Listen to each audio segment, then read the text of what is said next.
The ordinary beginning. The sun had barely risen over the bustling city of New York when Flight 732 began boarding at LaGuardia Airport. The aircraft, a sleek Airbus A321 operated by Atlantic Skies Airlines, was set for a routine morning flight to Miami. Passengers shuffled through the narrow aisle, stuffing luggage into overhead compartments, settling into seats, and exchanging polite nods with the flight attendants. The atmosphere was a mix of the mundane and the mildly exciting, a typical morning for frequent flyers, a small adventure for first-timers. Captain Daniel Hayes, a seasoned pilot with over 20 years of experience, completed his pre-flight checks with his first officer, Julia Grant. Their voices were calm over the intercom, greeting passengers and outlining the estimated flight duration and weather conditions. Everything appeared to be in order. The plane taxied smoothly to the runway, engines humming in anticipation. Within minutes, they were airborne, climbing steadily through light clouds and into clear blue skies.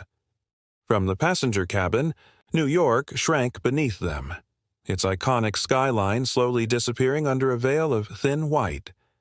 The seatbelt sign blinked off, and flight attendants began their beverage service. The passengers, tourists, business travelers, and families settled in, some plugging into movies, others tapping away on laptops or gazing out of windows. Nothing seemed out of the ordinary, but beneath the calm exterior, the stage was being set for an unfolding nightmare. The first sign of trouble. At 32,000 feet, the flight was cruising smoothly. Captain Hayes had just released the controls to autopilot when a jarring noise echoed through the cockpit, a sharp metallic clank followed by a low rumble. He shot a glance at First Officer Grant, who was already scanning the instruments. A warning light blinked on the overhead panel. Engine 2, malfunction. Grant, run diagnostics, Hayes ordered, his voice a controlled monotone. His mind raced through possible scenarios as he took manual control of the plane. First, Officer Grant's fingers moved swiftly over the touchscreens, pulling up engine data. The right engine's temperature was spiking dangerously, and its power output had plummeted. In the cabin, passengers felt a tremor. The aircraft gave a mild shudder, like a hiccup.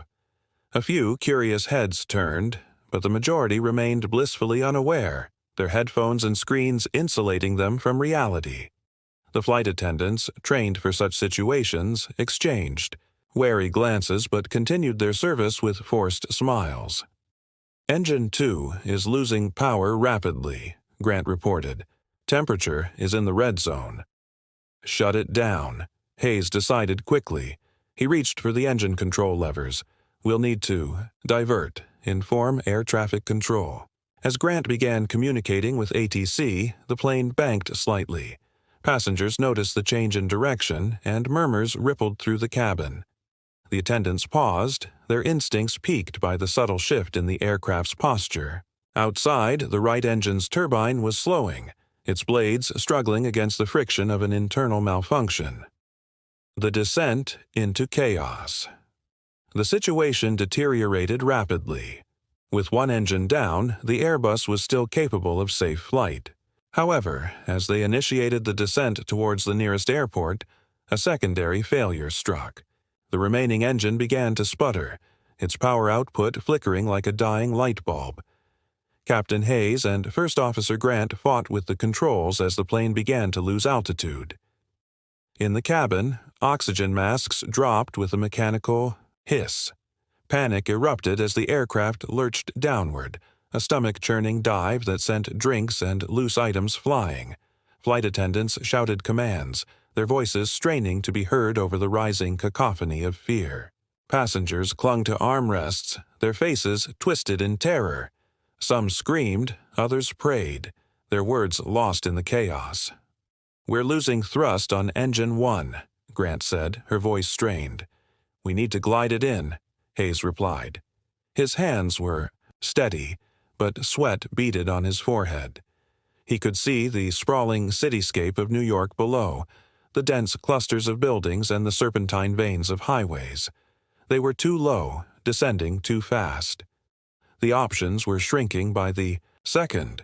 Mayday, Mayday, this is Atlantic Skies 732. Dual engine failure, preparing for emergency landing, Grant broadcasted over the emergency frequency. On the ground, emergency crews scrambled into action. Fire trucks, ambulances, and police units converged on potential landing zones. The media had already picked up fragments of the distress call, and news helicopters began to hover, their cameras trained on the struggling aircraft. The miraculous landing. With both engines dead, the Airbus became a massive glider. Captain Hayes aimed for a narrow strip of the Hudson River, a maneuver reminiscent of the famous Miracle on the Hudson.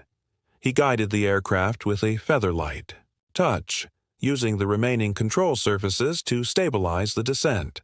The water loomed closer, its surface rippling under the winter sun. Brace for impact. The command echoed through the cabin as passengers assumed crash positions. The flight attendants held their breath, bracing against their seats, eyes squeezed shut. The aircraft skimmed the water, its belly striking with a force that rippled through the fuselage. A plume of spray exploded around them as the plane skipped, once, then settled, sliding across the river like a stone. Inside, the jolt was bone-rattling but survivable. As the plane came to a stop, water lapped at the windows, but the fuselage held intact. The evacuation was swift and efficient. Inflatable slides deployed, and passengers climbed onto rafts, their faces etched with shock and disbelief. Rescue. Boats sped across the water, plucking survivors from the river, their flashing lights a beacon of hope against the chaos. Captain Hayes and First Officer Grant were the last to leave, ensuring every soul was accounted for. As they stepped onto the rescue boat, the weight of what had happened settled over them. A near tragedy, averted by a combination of skill, luck, and unwavering resolve. In the aftermath, the world hailed them as heroes. Investigations would follow, the malfunction dissected, safety protocols re-evaluated. But in that moment, as the sun began to set behind the skyline of New York, the only thing that mattered was the lives saved, the families reunited, and the story of danger in New York that had, against all odds, found a safe landing. In the days following the miraculous landing on the Hudson River, the world remained captivated by the story of Atlantic Skies Flight 732. Media outlets dissected every second of the emergency, from the engine failure to the heroic evacuation. Captain Daniel Hayes and First Officer Julia Grant found themselves thrust into the spotlight, hailed as heroes by passengers and aviation experts alike. But as the applause settled, the hard questions began. The National Transportation Safety Board, NTSB, launched an immediate investigation. Teams of divers and engineers recovered the aircraft from the river, painstakingly examining every inch of the waterlogged fuselage. The engines, both now grim relics of the near disaster, were shipped to a forensic lab. Data from the black boxes, the cockpit voice recorder, CVR, and flight data recorder, FDR, became the key to unraveling the mystery. NTSB investigator Sarah McKenna led the charge. A veteran with a reputation for her meticulous approach, Sarah had seen her share of aircraft mishaps, but this case had layers that intrigued and unsettled her. Why had both engines failed simultaneously? What could turn a routine flight into a brush with catastrophe? "We need to reconstruct the timeline," Sarah said, addressing her team. "From pre-flight checks to the final moments before the water landing. Every detail matters." She pored over the cockpit transcripts, listening to Captain Hayes's calm commands and First Officer Grant's clear responses. The audio painted a picture of professionalism under pressure, but it was the sudden change in engine behavior that demanded explanation. As the investigation progressed, a new and unsettling theory emerged: sabotage. The engines had not failed due to mechanical wear or bird strikes. Instead, traces of a corrosive substance were found in the fuel lines. Analysis revealed the chemical was not part of standard aviation fluids. Someone had introduced it deliberately. How could this happen? Sarah asked during a briefing with airline executives and security personnel, who had access to the aircraft before takeoff. Security footage from LaGuardia Airport showed nothing unusual, except for one moment. A ground technician lingered near the aircraft longer than expected. His ID identified him as Mark Reddick, a contracted worker with no prior incidents. But when investigators attempted to question him, Reddick had disappeared. Sarah's instincts screamed conspiracy. She expanded the investigation, coordinating with the FBI. What they uncovered was chilling. Reddick had ties to an extremist group that had recently issued threats against airlines. The group had not intended to crash the plane, but rather to create a high-profile emergency to spread fear. The hunt for Reddick intensified. His apartment was a treasure trove of evidence: chemical containers matching the corrosive agent, diagrams of aircraft fuel systems, and a journal detailing his radicalization. He had meticulously planned the sabotage, believing it would make a statement without mass casualties. But the calm heroism of Captain Hayes and his crew had thwarted his intentions. FBI agents tracked Reddick to a remote cabin in upstate New York. The raid was swift and decisive. Reddick was captured without incident, a gaunt man with hollow eyes who seemed almost relieved to be caught. During interrogation, he confessed, his voice a flat monotone as he recounted his plan and the ideology that had driven him to it. "I didn't want them to die," he said, "just to feel helpless, to see how fragile their safety is." The statement sent chills through the room. Sarah sat across from him, her expression unreadable. She had dealt with mechanical failures, pilot errors, and natural disasters, but this, the human element of intentional harm, was a different kind of danger. With Reddick in custody and the truth revealed, the focus shifted to healing.